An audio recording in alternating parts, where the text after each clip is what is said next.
Morgan Stanley, who currently have a $310 price target on Tesla stock, have just named Tesla stock their top pick in US automotive. I have a lot of thoughts, and in fairness to Morgan Stanley, they are on the record identifying and repeating that Tesla is not just a car company. But by the sounds of this note, even if we're just looking at that aspect of Tesla's business, they have no competition. Fancy that. With 40% upside to our $310 price target for Tesla stock, just jumping in here, a lot can happen in a couple of days. Tesla stock crashing. It's now 50% upside, literally. $310, 50% increase from where Tesla's at today as I record this. More managed expectations on autos and powerful emerging drivers of firm value. We make Tesla our new top pick in US autos, replacing Ford. Press F in the chat for Ford, who, by the way, I think rightfully do belong in second place in terms of US automotive. Whether or not they'll make it, still up for debate. But it does seem that Ford has a competent leader doing his best to help the company survive the transition to electric vehicles, which I still think is unlikely to be successful. But relative to companies like Government Motors and the Stellantis Group, Ford at least have a puncher's chance. We highlight a number of reasons why we make our new top pick in US autos. Cost cutting and restructuring has stemmed the downside risk to the EV business. Tesla's second quarter results came within 3 or 4% of consensus expectations and ahead of Morgan Stanley's when stripping out restructuring charges and regulatory credits. The over $0.6 billion, $600 million of restructuring charges recognized by Tesla in the quarter, combined with other actions, has helped lower the break-even point to levels where Tesla can still generate positive cash flow at an enterprise level, even with EV capacity utilization at 69%. Nice. Last quarter. This next sentence, rather important. While Tesla is still making cars, true, we note the company is aggressively redeploying incremental resources, technology, people, and capital away from the auto side of the house. We found it notable that Ford management spent far more time on its second quarter conference call discussing electric vehicles than Tesla did. Now, this is worth discussing. Why would Ford be spending more time on its second quarter earnings call discussing electric vehicles than Tesla? Any takers? How about you off the back? What's that? Because Ford only produces vehicles and it's either electric or internal combustion engine, so there's not much else to discuss, huh? Gold star for you. Well done. They've been paying attention. Ford must do the near impossible and miraculously transform its business from producing internal combustion engine vehicles at scale to electric vehicles profitably at scale that are competitive with Tesla vehicles for comparable prices, or they will not be in business. It is existential for Ford. They must succeed with electric vehicles or they don't exist. At present, due to the intense pressure in the automotive industry with sky-high interest rates, economic pressures, all sorts of shit, I've been over the whole spiel before. Everyone who makes vehicles is having a hard time selling them.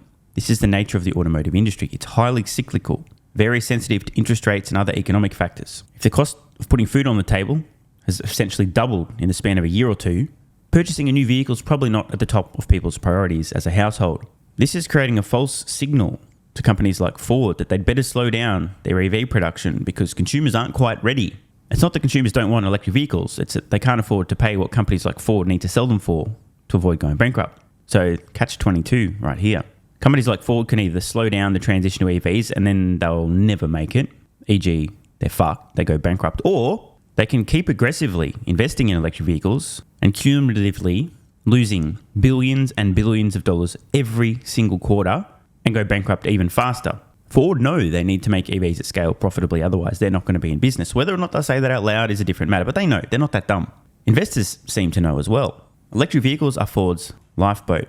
They still currently have only one toe stretched out onto that lifeboat and everything else still on the bridge of the internal combustion engine ship. Meanwhile, Tesla do make electric vehicles. In fact, they've already won that race. They have an unassailable lead, a dominant position, and that will play out over the next 10, 15, 20 years. No one's catching up. No one is going to be cost competitive with Tesla, producing comparable vehicles with comparable features and technology, even in China, adjusting for much lower labor costs. Chinese electric vehicle manufacturers are producing compelling electric vehicles that are even more affordable than Tesla's to purchase, many of them though not making any money on those, but hey, whatever. But they're not on par with the technology. Tesla still has the best software, the safest vehicles ever tested. So when I talk about on par, matching Tesla features, it's not going to happen. They've got the biggest brains, best engineers, the company's culture of innovation. It's in their very DNA. This ain't going to change. In short, Tesla's already won EVs. But electric vehicles are last decade's news. This decade is all about autonomy. Tesla has so many irons in the fire. It's not just autonomy in terms of, oh, cool, some Tesla vehicles will be able to drive people around and Tesla will take a cut of those fares, although that's an enormous opportunity, literally a $10 opportunity. But it's also the insane revenue from the software powering those vehicles. Once Tesla solved autonomy, the value, the utility this software provides, FSD, it goes from a nice feature to a must-have to a game changer. So almost overnight, when we have this step change in terms of can't go to sleep in the back of the vehicle and arrive at your destination safely to can go to sleep in the back of your vehicle and arrive, suddenly, out of nearly nowhere, Tesla's going to be printing billions and billions and billions of dollars in quarterly profits out of thin air. In addition to that, there's the actual Robotaxi fares, of which Tesla will be taking a cut. Plus, they're also going to be operating their own fleet of Robotaxis, where they take the whole cut. But that's not the only piece of the AI puzzle. They've also got the humanoid robot. A couple of years from now, Tesla's going to be selling these things to external customers, and production on these will scale much faster and capabilities will improve much faster as well, because the stakes are not so high. Tesla vehicles on roads need to be extremely cautious, super granny mode, because the stakes are so high. You fuck up, you kill someone. A humanoid robot that weighs less than a healthy female, the worst it can do if it makes a mistake, as opposed to killing somebody because it's a multi-ton death machine on wheels, instead, it's just been annoying shit that people would rather not have in the factory or in the warehouse or in the work environment. So Tesla can be more aggressive in terms of training and deployment, and they will. From 2010 until about 2020, that's when Tesla laid the foundation and planted the seeds for their electric vehicle dominance. We're now just going to watch the fruits of their labor. It's already a done deal. From roughly a decade ago until today, Tesla laid the foundation for autonomy. It's now a done deal as well. It's a matter of watching that play out. At the same time, unbeknownst to me and probably to Tesla for a while, they were also building the foundational building block that would ultimately become artificial general intelligence. And an interim step is deployment in their humanoid robots. That's also going to play out in the coming decades. And as I've said before, autonomy will make Tesla's entire existing business look like a rounding error. The humanoid robot will then make that also look like a rounding error. Never mind, by the way, Tesla's energy business, which everyone seems still to be ignoring. So Ford will continue to discuss electric vehicles on their earnings call, because that's pretty much all they can discuss, unless they want to talk about their dinosaurs. And don't be surprised if Tesla doesn't have a whole lot of time to cover electric vehicles, because that's last decade's news. Cornering the market on zero-emission vehicle credits, Tesla recognized zero-emission vehicle credits revenue equating to around $2,000 per unit in the quarter, more than 2 times the recent run rate. We believe, as more legacy OEMs pull back on their EV plans, combined with increasingly stringent EPA standards, that Tesla may achieve an even more dominant position in the market for highly lucrative zero-emission vehicle credits going forward. Now, this is probably true just when all of Tesla's so-called competition should be moving as fast as possible to electric vehicles, although in fairness, they should have been doing that 10, 15 years ago. Whatever, it's still true today. It's even more true today.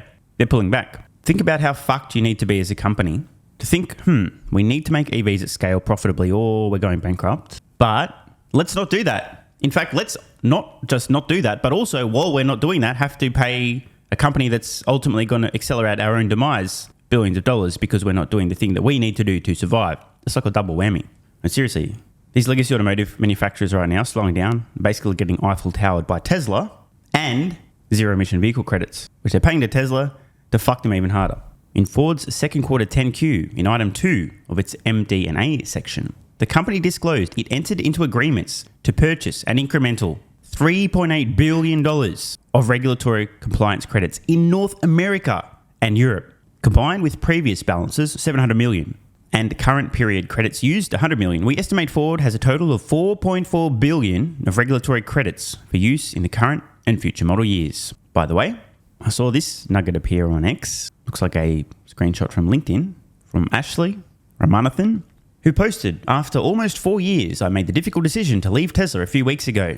Prior role, carbon credit transactions, e.g. zero-emission vehicle credits. Tesla has been more than a job, an all-consuming mission demanding my time and efforts constantly as we close deals to sell emissions credits to obligated parties, both automotive and oil and gas companies across the world. Don't worry, we are building to a point.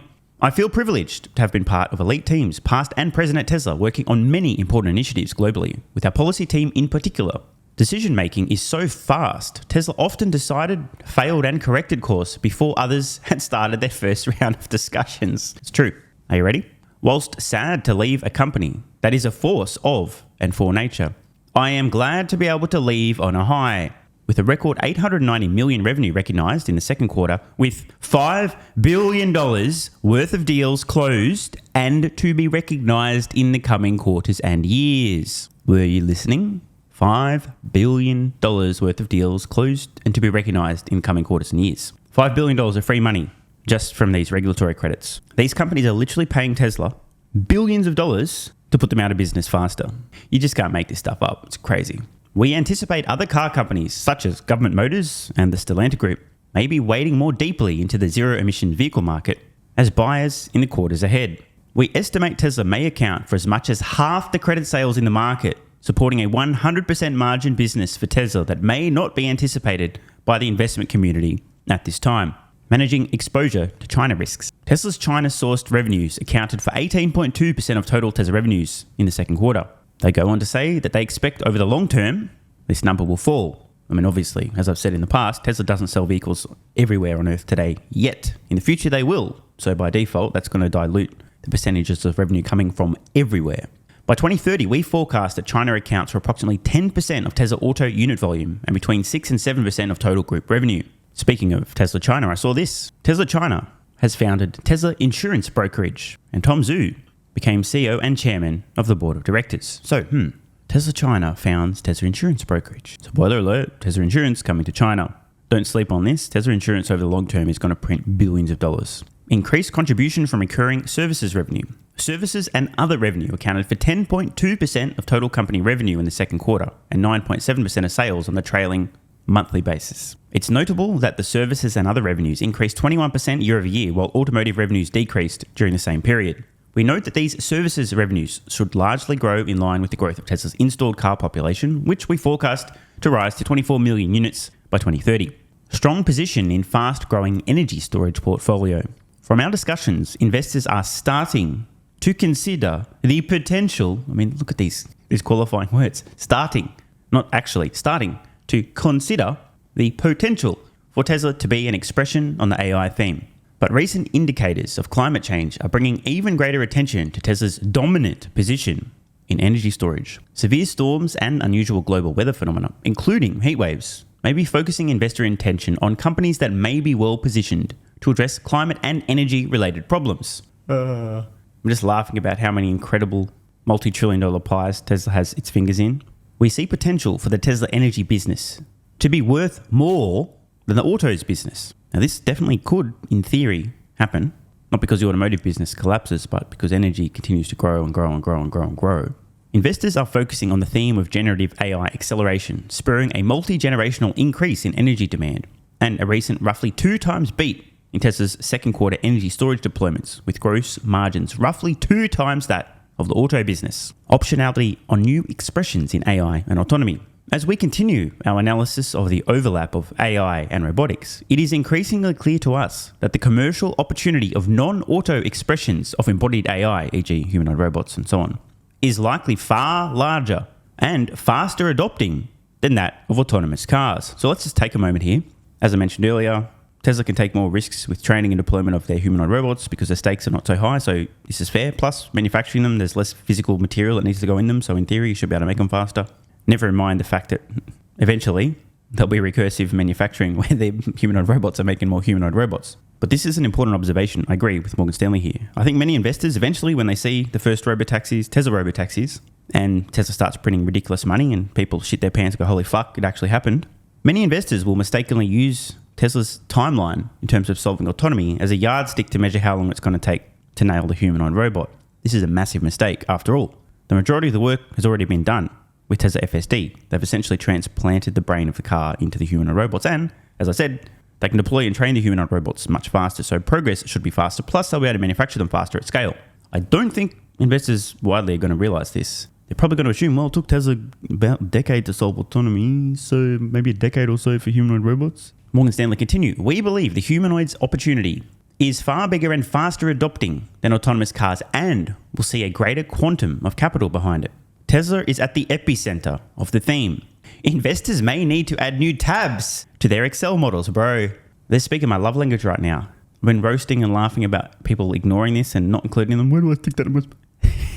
This is amazing. By the way, I can confirm, if you're not modeling both autonomy and humanoid robots in your Tesla valuation model, you are doing it wrong.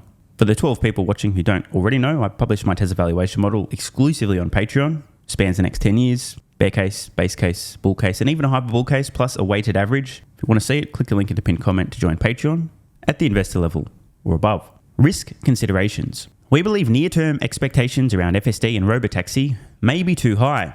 We were not terribly surprised to see the original 8.8 Robotaxi day be postponed and will not be shocked to see the content of the 10.10 event to include commercial themes far beyond just autonomous cars. In our opinion, the biggest tell as to the governor of autonomous vehicle commercialization at scale is the lack of third-party, statistically and empirically tested safety data from the likes of IIHS and NHTSA or other respected industry regulatory bodies. We need something far beyond intervention data and suspect the absence of such a study may reflect that the system does not, at this point, clearly demonstrate beyond doubt the efficacy of the system versus human driving. Statistics, man, that was a word fucking salad. Autonomous cars are tasked with avoiding objects. There are other use cases where it may be easier to target objects. Now, this is fair. A robot in a factory, pick something up, put it down, probably a little bit easier than being a multi-thousand-ton death machine on wheels trying to avoid objects that are moving at high velocity in the real world and unpredictable. Specifically, we believe expectations around Tesla's ability to commercialize autonomous technology in China are too high. They continue, in our opinion, if Tesla or any other US company were to solve the Robotaxi problem, we believe it would be highly unlikely that a company would be allowed to offer such technology within the People's Republic of China. The dual-purpose element of embodied AI carries obvious national security sensitivities, e.g. covered in sensors. I understand the argument here. I'm still not sold. I don't know how this plays out either way. Only time will tell. Good thing China isn't the only place on Earth where robotaxis could operate. And if we're being honest here, the profits and total revenue from robotaxis in China will be a fraction of most other pockets of the world. Why? Because everything's cheaper in China. EV winter may be prolonged and could still require further steps to mitigate further potential losses. We recently reduced our 2030 US EV penetration forecasts to a street outlier low of 20% versus 25% previously. So I'm just going to emphasize this. Morgan Stanley believe that in 2030, when the data comes in for the full year, 20% of all new vehicles sold will have been electric, meaning 80% of all new vehicles sold in the United States in 2030 won't have been electric. I think they're going to be embarrassingly wrong. In fact, I'll make a wager. You can double that. And in fact, I'll go out on a limb and say you could probably triple it and be closer to the mark than their guess. This, they claim, is driven by a number of factors ranging from sluggish demand, regulatory uncertainty, and economic factors. Other and governance considerations. Elon still does not have 25% blocking minority of Tesla. Tesla's CEO, aka the Techno King, has clearly expressed his desire to achieve a 25% blocking minority vote position in Tesla to ensure, in his view, the powerful and potentially dangerous AI technology does not fall into the wrong hands. However, on our calculations, assuming the 2018 CEO compensation package would only take Elon Musk's stake in Tesla to just over 20%, how would the extra $40 billion to $50 billion gap in voting stake to bridge the gap to 25% be achieved? I'll take that one, Morgan Stanley. A new compensation package in which there's a special class of shares issued to Elon Musk based on milestones specifically relating to AI, because how good is that? It's like, hey, you worried about AI? Well, nothing to worry about yet. So let's give you some milestones that if Tesla achieves certain milestones relating to AI, the thing you're concerned about, then you can vote a little bit more because it's directly in line with the progress on the thing that you're concerned about not having control in terms of voting, right? Easy. That's what will happen. This 2018 CEO compensation with the corrupt activist pretending to be a judge, Kathleen McSeebohm. When this gets sorted out, there'll be a new compensation package. It'll be incentives based on milestones, including AI-related milestones, I'm pretty confident. Won't have an emphasis or a focus on economics, but instead, voting control to get Musk to roughly that 25% stake. Not ownership of the company, but voting control. Very different things. That's how that will play out. And if anyone wants to pause and nerd out on this US auto ranking table, feel free. What we essentially have here is a table of companies that 10 years from now, the majority of which will have gone bankrupt. Along the way, however, there will be mergers and acquisitions and partnerships. But believe me, we may as well be looking at a list of once mighty dinosaur species. Of note, Lucid almost at the arse end of this table. Wow. One closing thought. Morgan Stanley now rightfully have Tesla as their top auto pick in the United States. Imagine if they also published a note on the top energy pick, the top AI pick, the top autonomy pick, the top humanoid robot pick, the top charging network pick. Obviously, Tesla would not be on any of those lists, especially not at the top. So I don't even know why I mentioned that. See ya. Want more content? Early access? Bunch of perks? Click the links in the pinned comment.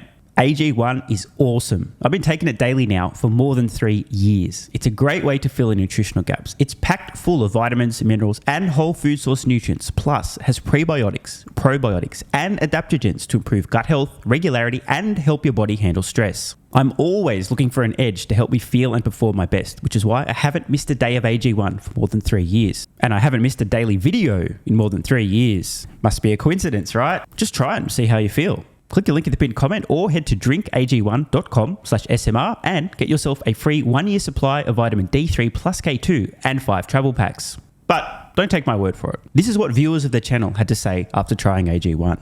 I feel like I have a lot more energy since I started on AG1. By the way, viewer, that makes 2 of us. On to the next. Just got my AG1 in the mail. Legit feeling the effects after day 3. This viewer's been taking AG1 for 8 months and says, what an investment. Another. 3 months ago, I started AG1 and have been enjoying the evenness of alertness and energy that lasts the day. I just started the wife on it too. Are you convinced yet? I mean, hey, it's worth trying, right? Click the link in the pinned comment or head to drinkag1.com/SMR or I can keep going. Plenty more to come. This viewer, after about a month on AG1, definitely a lack of fatigue in the afternoon. Pleasant side effect is that my coffee intake has imploded and is almost down to 0. One more? Yeah, why not? I honestly feel younger and will be continuing to use AG1. This stuff really is crazy good. I didn't think it would be, but this stuff is awesome. It really is what everyone is saying. One more? Don't mind if I do. I've just received my 3rd month supply. I've drank it every day. I have so much energy throughout most of the day. I'm productive, started a new business, started socializing, refurbished a boat. It's no coincidence. Thank you for your persistence, your integrity, and your insights. Now look, these are not my words. These are not my testimonials. This is what you guys and girls are saying. Maybe it's 100% placebo effect. But even if that's the case, I think it's money well spent. Click the link in the pinned comment or head to drinkag1.com/SMR and get yourself a free 1-year supply of vitamin D3 plus K2 and 5 travel packs. If you're still skeptical, hey, I don't blame you. Everyone on the planet seems to be promoting AG1 now, but guess what? They weren't nearly 3 years ago when I had this to say privately to my Patreon audience before there was a relationship, when I was asked about what I was doing for my health, energy, and so on. Just sharing my genuine, honest thoughts about a product I'd recently discovered that was at the time called Athletic Greens, now AG1. If I could only recommend one supplement to take, Athletic Greens, and I'm not getting paid to say this, Athletic Greens is a fucking game changer. I cannot believe how effective this is. No longer having a lack of energy in the afternoons. It's fucking amazing. There's only one thing to recommend, seriously. Try Athletic Greens. You won't go back. So obviously, just like Elon Musk is a liar, a fraud, a con man, a scammer, a fake engineer, and Tesla's going bankrupt, you shouldn't trust that guy from about 3 years ago who, without any financial incentive, was promoting this product to his audience on Patreon when they were asking about health and what he's doing for supplements. Because obviously, there was some other reason he recommended that, obviously. Not sure what it was, but don't trust that guy. And all the testimonials, like my mental game's improved with AG1. I feel better than ever. I'm so impressed I've bought it for both my parents. I feel more focused and have better digestion. Incredible difference. No more afternoon fatigue. It's relieved gut issues. These are all just obviously fake testimonials from fake people. Right? Wrong. Just try it. Unless you hate yourself. If you hate yourself and you don't even want to risk possibly feeling better, this is not for you. But for everyone else, what's the worst that could happen? Try it for a month. See how you feel. It's a no-brainer. Just click the link in the pinned comment or head to drinkag1.com/SMR. You'll get a free 1-year supply of vitamin D3 and K2 plus 5 travel packs. And you'll take the colossal risk that maybe you might have a similar experience to some of the people whose testimonials we've read in this video.